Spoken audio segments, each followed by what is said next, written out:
An Occurrence at Owl Creek Bridge by Ambrose Bierce. Read by Bob Neufeld.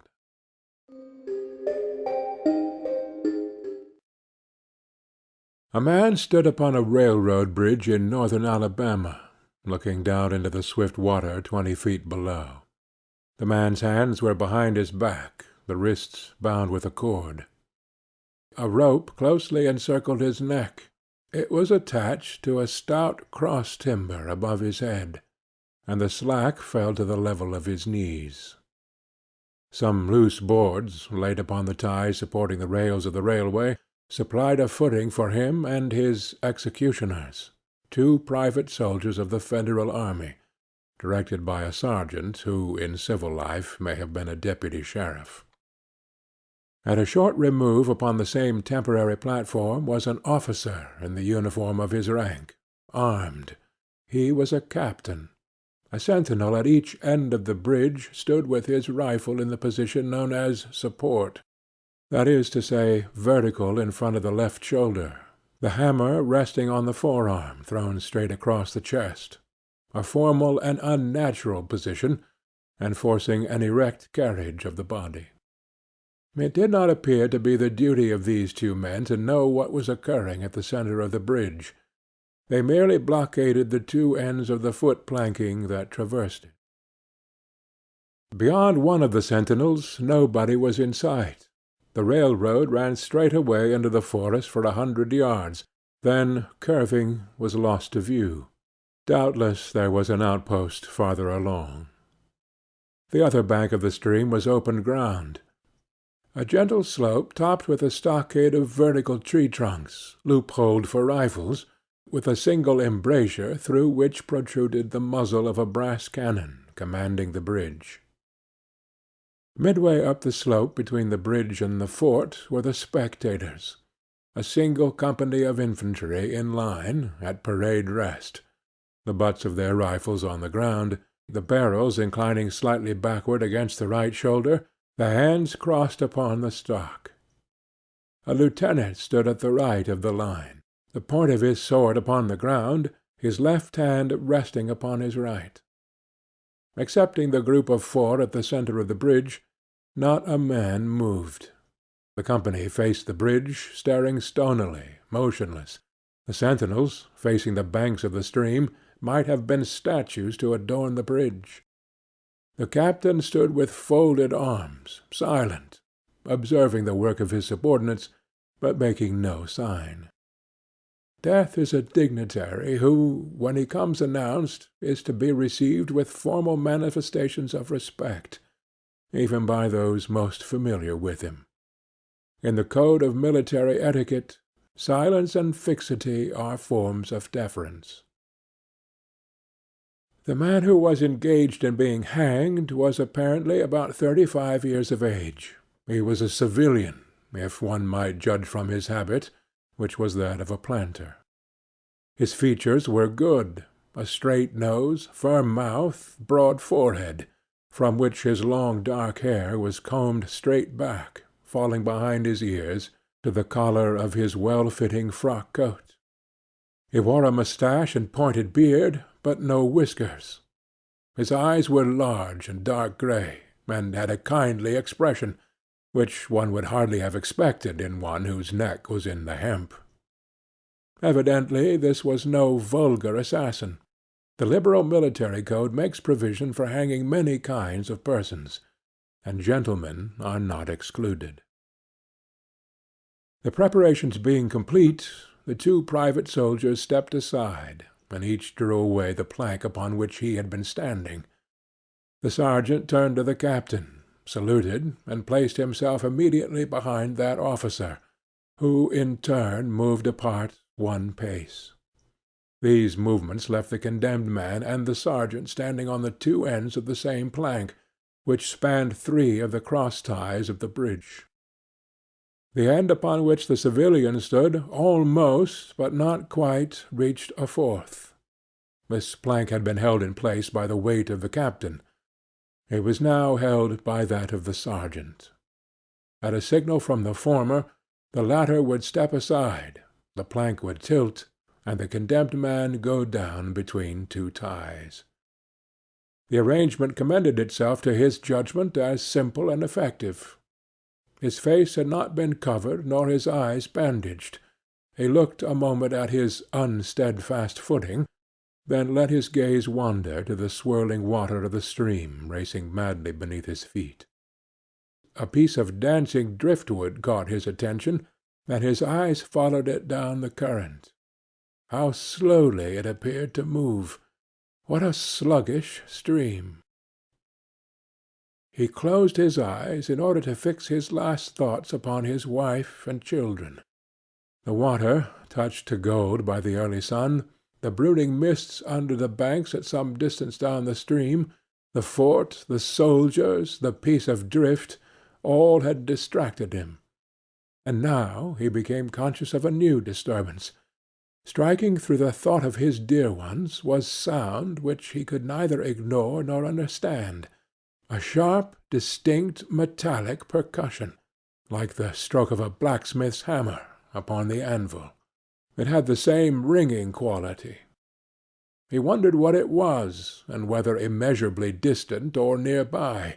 It seemed both. Its recurrence was regular, but as slow as the tolling of a death-knell. He awaited each new stroke with impatience and, he knew not why, apprehension. The intervals of silence grew progressively longer. The delays became maddening. With their great infrequency the sounds increased in strength and sharpness. They hurt his ear like the thrust of a knife. He feared he would shriek. What he heard was the ticking of his watch. He unclosed his eyes and saw again the water below him. "If I could free my hands," he thought, "I might throw off the noose and spring into the stream.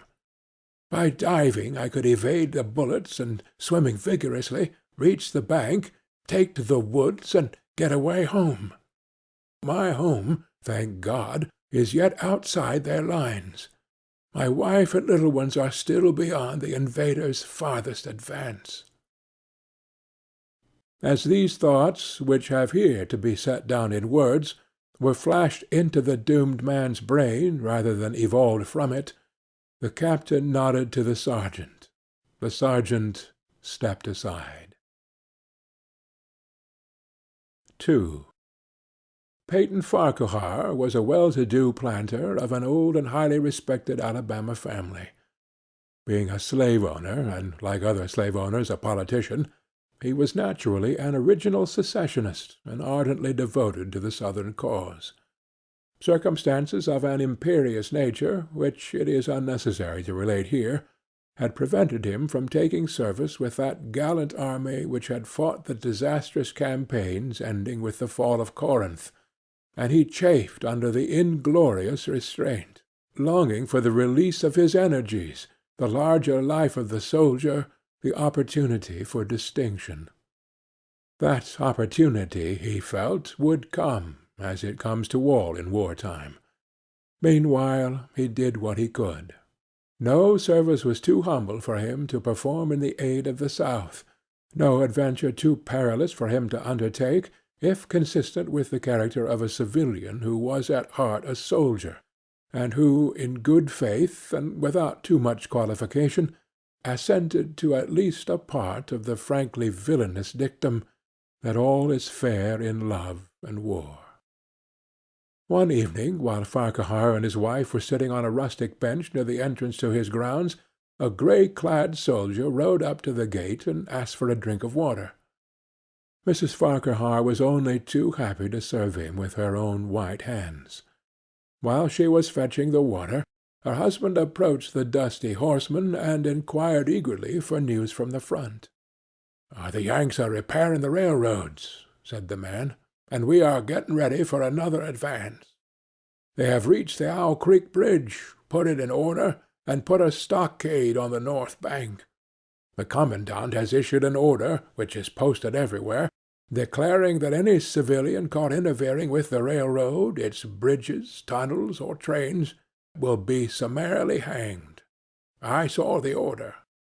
"How far is it to the Owl Creek Bridge?" Farquhar asked. About 30 miles. And is there no force on this side of the creek? Only a picket post half a mile out, on the railroad, and a single sentinel at this end of the bridge. Suppose a man, a civilian and student of hanging, should elude the picket post and perhaps get the better of the sentinel, said Farquhar, smiling. What could he accomplish? The soldier reflected. I was there a month ago, he replied. I observed that the flood of last winter had lodged a great quantity of driftwood against the wooden pier at this end of the bridge. It is now dry, and would burn like tinder. The lady had now brought the water, which the soldier drank. He thanked her ceremoniously, bowed to her husband, and rode away. An hour later, after nightfall, he repassed the plantation, going northward in the direction from which he had come. He was a Federal scout. 3. As Peyton Farquhar fell straight downward through the bridge, he lost consciousness, and was as one already dead. From this state he was awakened, ages later, it seemed to him, by the pain of a sharp pressure upon his throat, followed by a sense of suffocation. Keen, poignant agonies seemed to shoot from his neck downward through every fibre of his body and limbs. These pains appeared to flash along well-defined lines of ramification, and to beat with an inconceivably rapid periodicity. They seemed like streams of pulsating fire, heating him to an intolerable temperature. As to his head, he was conscious of nothing but a feeling of fullness, of congestion. These sensations were unaccompanied by thought. The intellectual part of his nature was already effaced. He had power only to feel, and feeling was torment. He was conscious of motion. Encompassed in a luminous cloud, of which he was now merely the fiery heart, without material substance, he swung through unthinkable acts of oscillation, like a vast pendulum. Then, all at once, with terrible suddenness, the light about him shot upward with the noise of a loud splash. A frightful roaring was in his ears, and all was cold and dark. The power of thought was restored. He knew that the rope had broken, and he had fallen into the stream. There was no additional strangulation. The noose about his neck was already suffocating him, and kept the water from his lungs. To die of hanging at the bottom of a river! The idea seemed to him ludicrous. He opened his eyes in the darkness, and saw above him a gleam of light. But how distant, how inaccessible! He was still sinking, for the light became fainter and fainter until it was a mere glimmer. Then it began to grow and brighten, and he knew that he was rising toward the surface, knew it with reluctance, for he was now very comfortable. To be hanged and drowned, he thought, that is not so bad. But I do not wish to be shot. No, I will not be shot. That is not fair. He was not conscious of an effort, but a sharp pain in his wrist apprised him that he was trying to free his hands. He gave the struggle his attention, as an idler might observe the feat of a juggler, without interest in the outcome. What splendid effort! What magnificent, what superhuman strength! Ah, that was a fine endeavour! Bravo! The cord fell away. His arms parted and floated upward, the hands dimly seen on each side in the growing light. He watched them with a new interest as first one and then the other pounced upon the noose at his neck. They tore it away and thrust it fiercely aside, its undulations resembling those of a water-snake. "Put it back! Put it back!" He thought he shouted these words to his hands, for the undoing of the noose had been succeeded by the direst pang that he had yet experienced. His neck ached horribly. His brain was on fire. His heart, which had been fluttering faintly, gave a great leap, trying to force itself out of his mouth. His whole body was racked and wrenched with an insupportable anguish. But his disobedient hands gave no heed to the command. They beat the water vigorously, with quick downward strokes, forcing him to the surface. He felt his head emerge. His eyes were blinded by the sunlight. His chest expanded convulsively, and with a supreme and crowning agony his lungs engulfed a great draught of air, which instantly he expelled in a shriek. He was now in full possession of his physical senses. They were, indeed, preternaturally keen and alert. Something in the awful disturbance of his organic system had so exalted and refined them that they made record of things never before perceived. He felt the ripples upon his face, and heard their separate sounds as they struck. He looked at the forest on the bank of the stream, saw the individual trees, the leaves, and the veining of each leaf. He saw the very insects upon them, the locusts, the brilliant-bodied flies, the grey spiders stretching their webs from twig to twig. He noted the prismatic colours in all the dewdrops upon a million blades of grass, the humming of the gnats that danced above the eddies of the stream, the beating of the dragon-flies' wings, the strokes of the water-spiders' legs, like oars which had lifted their boat, all these made audible music. A fish slid along beneath his eyes, and he heard the rush of its body parting the water. He had come to the surface facing down the stream. In a moment the visible world seemed to wheel slowly around, himself the pivotal point, and he saw the bridge, the fort, the soldiers upon the bridge, the captain, the sergeant, the two privates, his executioners. They were in silhouette against the sky. They shouted and gesticulated, pointing at him. The captain had drawn his pistol, but did not fire. The others were unarmed. The movements were grotesque and horrible, their forms gigantic. Suddenly he heard a sharp report, and something struck the water smartly within a few inches of his head, spattering his face with spray. He heard a second report, and saw one of the sentinels with his rifle at his shoulder, a light cloud of blue smoke rising from the muzzle. The man in the water saw the eye of the man on the bridge gazing into his own through the sights of the rifle. He observed that it was a grey eye, and remembered having read that grey eyes were keenest, and that all famous marksmen had them. Nevertheless, this one had missed. A counter-swirl had caught Farquhar and turned him half round. He was again looking at the forest on the bank opposite the fort. The sound of a clear, high voice and a monotonous sing-song now rang out behind him, and came across the water with a distinctness that pierced and subdued all other sounds, even the beating of the ripples in his ears.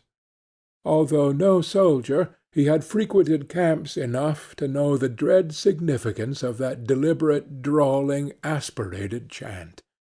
The lieutenant on shore was taking a part in the morning's work. How coldly and pitilessly, with what an even, calm intonation, presaging and enforcing tranquillity in the men, with what accurately measured interval fell these cruel words: "Company, attention! Shoulder arms! Ready! Aim! Fire!" Farquhar dived as deeply as he could. The water roared in his ears like the voice of Niagara, yet he heard the dull thunder of the volley, and rising again toward the surface, met shining bits of metal, singularly flattened, oscillating slowly downward. Some of them touched him on the face and hands, then fell away, continuing their descent. One lodged between his collar and neck. It was uncomfortably warm, and he snatched it out. As he rose to the surface, gasping for breath, he saw that he had been a long time under water. He was perceptibly farther downstream, nearer to safety. The soldiers had almost finished reloading. The metal ramrods flashed all at once in the sunshine as they were drawn from the barrels, turned in the air, and thrust into their sockets. The two sentinels fired again, independently and ineffectually. The hunted man saw all this over his shoulder. He was now swimming vigorously with the current. His brain was as energetic as his arms and legs. He thought with the rapidity of lightning. The officer, he reasoned, will not make that martinet's error a second time. It is easy to dodge a volley as a single shot. He has probably already given the command to fire at will. God help me, I cannot dodge them all. An appalling splash within 2 yards of him was followed by a loud rushing sound, diminuendo, which seemed to travel back through the air to the fort, and died in an explosion which stirred the very river to its deeps.